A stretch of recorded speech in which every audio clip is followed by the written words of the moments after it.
अस्सलाम वालेकुम viewers, welcome to Food Map. आज मैं आपके लिए लाई हूँ बहुत ही टेस्टी रशियन सैलड की रेसिपी, जो कि बनाने में बेहद आसान है और खाने में बहुत ही मज़ेदार।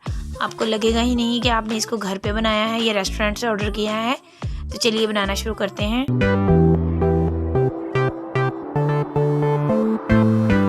तो सबसे पहले हम सैलड की ड्रेसिंग तैयार करेंगे। उसके लिए हम एक बाउल में डालेंगे आधा कप मायोनीज़। इसके बाद हम इसमें शामिल कर देंगे आधा कप फ्रेश क्रीम। आप मायोनीज़ और फ्रेश क्रीम किसी भी कंपनी की यूज़ कर सकते हैं। अब हम इसमें डाल देंगे आधा चाय का चम्मच पिसी हुई काली मिर्च, और साथ ही हम इसमें डाल देंगे आधा चाय का चम्मच पिसी हुई सफ़ेद मिर्च। अगर आपके पास सफ़ेद मिर्च ना हो तो आप इसे स्किप कर सकते हैं, लेकिन इससे इसका फ्लेवर बहुत ही अच्छा बनता है। और साथ ही हम इसमें डाल देंगे 1/4 टीस्पून नमक, और 1 खाने का चम्मच हम इसमें डाल देंगे चीनी। अब हम इन सारी चीज़ों को अच्छी तरह मिक्स कर लेंगे। तो हमने इसे अच्छे से मिक्स कर लिया है।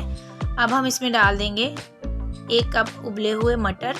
तो आपने यहाँ पे ख्याल रखना है कि जितनी भी सब्जियाँ आप इसमें ऐड करेंगे वो सारी बॉईल करने के बाद अच्छी तरह उनको ठंडा कर लें, गर्म सब्जियाँ इसमें ऐड ना करें। अब हम इसमें डाल देंगे 1 कप उबली हुई गाजरें। इनको मैंने क्यूब्स की शक्ल में काट लिया था।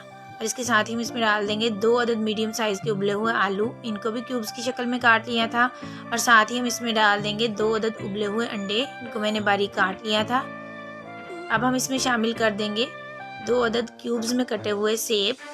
मैंने इनके छिलके नहीं उतारे। अगर आप छिलके उतार के यूज़ करना चाहते हैं तो उतार के यूज़ कर लें। बेसिकली रशियन सैलड में 4 चीज़ें होना बहुत ज़रूरी हैं, जिनमें गाजरें, मटर, आलू और मायोनीज़ है। इसके अलावा आप इसमें पाइनएप्पल या उबला हुआ चिकन या मैक्रोनी वगैरह जो भी आपको पसंद हो आप ऐड कर सकते हैं। तो व्यूअर्स, ये हमारा ज़बरदस्त सा रशियन सैलड तैयार है। आप इसको बनाएं और सर्व करने से पहले कोशिश करें कि आप इसको अच्छे से ठंडा कर लें। ये जितना ठंडा होगा उतना ही टेस्टी लगेगा। आई होप कि आपको रेसिपी पसंद आई होगी। तो मिलते हैं अपनी नेक्स्ट वीडियो के साथ। तब तक के लिए इजाज़त दीजिए। अल्लाह हाफिज़।